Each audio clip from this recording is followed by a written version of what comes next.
একটা পতিতালয়ের মহিলা রাস্তাতে চলে যাচ্ছিলেন, একটা অনাবাদ কুয়ার পাশে একটা কুকুর পড়েছিল।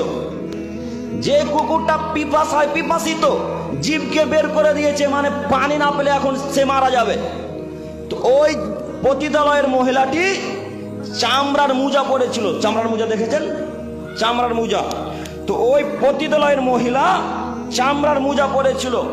চামড়ার মোজাটাকে ওড়নাতে বাঁধলেন। ওড়নাতে বাঁধার পর কুয়াতে ডুবিয়ে দিলেন।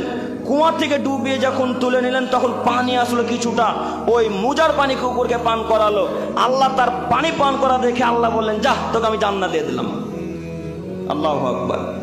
কত দয়াশীল, কত ক্ষমাশীল, অথচ সে পাপে জীবনে ভালো কাজ করেনি, দিন রাত জেনা করেছে।